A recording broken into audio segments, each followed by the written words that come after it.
Um grupo de prisioneiros puxavam cordas gigantes para mover o navio, e ao terminar, o homem pediu para Jean para recuperar a bandeira. Para surpresa de todos, Jean mostra uma força incrível levantando o mastro e joga aos pés do Javert. Jean era prisioneiro, pois havia roubado pão para dar de comer para seu sobrinho, e por tentar fugir várias vezes, sua sentença aumentou para 19 anos. Então Javert lhe entrega um papel dizendo que ele terá uma liberdade condicional, e quando solicitado, teria que voltar. Após isso, ele começa a andar para encomendar um lugar para ficar e ninguém lhe dá emprego, pois sua liberdade era provisória. Então ele é expulso de todo lugar, visto como um homem perigoso, e até quando tenta dormir em algo simples, ele é expulso. Até que Jean chega em uma igreja onde o bispo lhe oferece um jantar e um quarto para ficar. Mas quando o bispo vai dormir, ele rouba toda a prata e foge. E na manhã seguinte, a polícia traz Jean de volta à igreja e fala para o bispo tudo o que ele roubou. O bispo, para salvar Jean, dizendo que os objetos eram presente, e lhe dá até mais castiçais. Após a polícia ir embora, o bispo fala para Jean que ele deve usar a prata para uma nova vida honesta. Comovido com a bondade do bispo, ele percebe que roubou novamente, pois era isso que ele sabia fazer. Jean decide ser um homem melhor e destrói os papéis da condicional, jogando-o pelo penhasco. 8 anos se passaram e Jean reencontra Javert, que lhe entrega alguns documentos, e ele não o reconhece, mas fala que seu rosto é familiar, e nesse momento gritos se ouvem do lado de fora e Jean corre para ver. Ao ver um homem preso sobre a carroça, Jean usa sua força para salvar o homem e Javert fica desconfiado.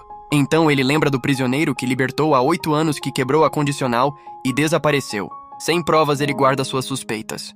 Naquela noite, a jovem busca um jeito de ganhar dinheiro para criar sua filha. Então ela vende seu medalhão e em seguida vende seu cabelo e até alguns dentes. Como não era o suficiente, a jovem, sem escolha, resolve se tornar uma dama da noite. Em uma certa noite, um cliente se torna agressivo e Fantine se defende, o cliente chama a polícia e Javert aparece para prendê-la. Jean a reconhece e ela o acusa de permitir que o capataz a expulsasse. Ela conta sobre sua filha que está muito doente e, tomado pela culpa, Jean pega Fantine nos braços para levá-la a um hospital, prometendo resgatar sua filha. Tempo depois, Javert recebe uma carta de Paris, informando que o prisioneiro que ele procurava havia sido preso. Então Javert vai até Jean e lhe pede desculpas por suspeitar dele. Durante o dia, Jean se sente culpado por outro homem ter sido preso em seu lugar. E à noite, ele decide revelar sua identidade no tribunal, falando seu número de prisioneiro como prova. Mas ninguém acredita nele e Jean pede para perguntarem para Javert. Logo após, Jean vai ao hospital ver Fantine e, por estar com febre, começa a ter alucinações com sua filha. Jean a acalmar e lhe promete dar uma boa vida e conforto para sua filha, e com isso Fantine encontra a paz para partir. Nesse momento, Javert aparece para prender Jean, que se recusa a ir, e então pega um pau para se defender. Infelizmente, Jean não conseguiu competir com o policial e acaba fugindo pulando no rio. Já a jovem garota filha de Fantine vive em uma pensão sendo feita de empregada pelos donos, pois a garota não estava doente, e os donos que mandavam carta dizendo essas mentiras. Naquela noite, Jean vai até a hospedaria buscar Osette dizendo que sua mãe morreu e ela deveria ir com ele.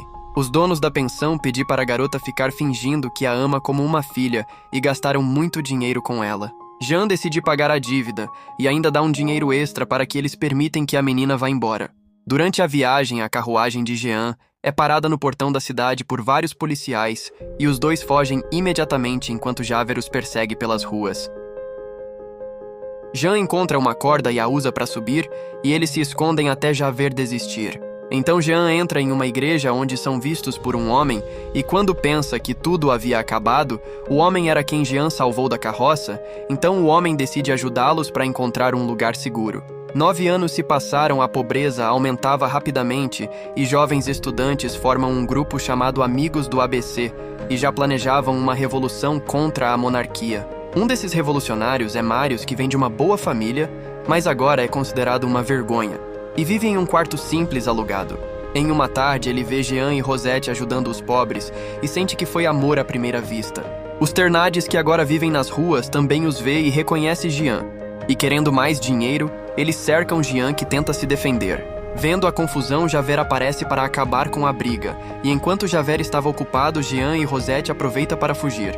Os Ternades revela quem era o homem e Javert fica furioso, querendo encontrar de qualquer jeito.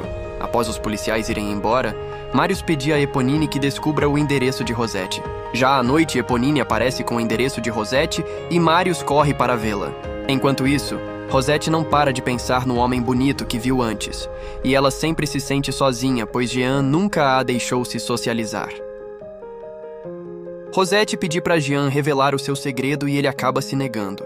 Após discutirem, Rosette vai até o jardim e encontra Marius no portão. Eles confessam seu amor um pelo outro enquanto Eponine olhava com o coração partido. Jean aparece e manda Rosette entrar para dentro enquanto Marius se esconde. Antes de sair, Marius pega o lenço que Rosette deixou cair. Nesse instante, os Thénardier chega para pegar Jean e ganhar um bom dinheiro, e Eponine grita para avisar Rosette e Jean, e depois cospe no rosto de seu pai, que lhe dá um tapa, e um policial se aproxima para verificar o barulho e a gangue acaba fugindo. Jean ouve a confusão e fala para Rosette que eles irão fugir para a Inglaterra. Rosette tenta fazê-lo mudar de ideia, mas ele se recusa, e então ela deixa uma carta no portão explicando para Marius toda a situação. Eponine encontra o bilhete e, após pensar muito por causa de seus sentimentos, esconde a carta e diz para Marius que Rosette desapareceu. Marius, desesperado, corre para a casa de Rosette, mas ao chegar lá eles já tinham ido embora. Marius pensa em procurá-la, mas desiste, pois tinha que ajudar na luta do ABC. Eponine se veste como um homem para ajudar na revolução, e enquanto os rebeldes preparam suas armas em Jorras, sai para convencer alguns moradores da cidade. Já no dia seguinte, todos correm pela cidade procurando objetos para se protegerem. Então em Jorras tem a ideia de alguém se infiltrar para descobrir os planos. Se seus inimigos, então Javert finge estar do lado deles e oferece sua ajuda. À noite, Javert volta e traz notícias falsas, mas o garoto o conhece e avisa quem realmente ele é. Os rebeldes pegam Javert imediatamente, que tenta se defender derrubando alguns rebeldes. E nesse momento os soldados aparecem e abrem fogo, iniciando uma nova batalha. Marius vai à frente com um barril de pólvora e não vê que o soldado está prestes a atirar, então Eponine pula em sua frente e acaba se ferindo em seu lugar. Quando Marius ameaça explodir o barril, os soldados correm desesperados. Depois Marius vai até Eponine, que entrega a ele a carta de Rosette antes de morrer em seus braços. Em seguida, Marius escreve uma carta para Rosette e pede para o garoto entregar.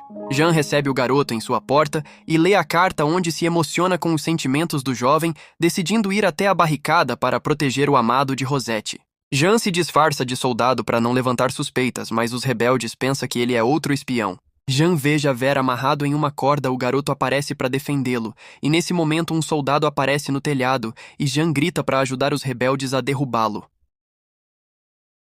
Após ganhar a confiança dos rebeldes, Jean pedia permissão para executar Javert e Enjolras permitir. Mas Jean acaba soltando Javert e garante que não quer nada em troca, apenas provar que é um bom homem.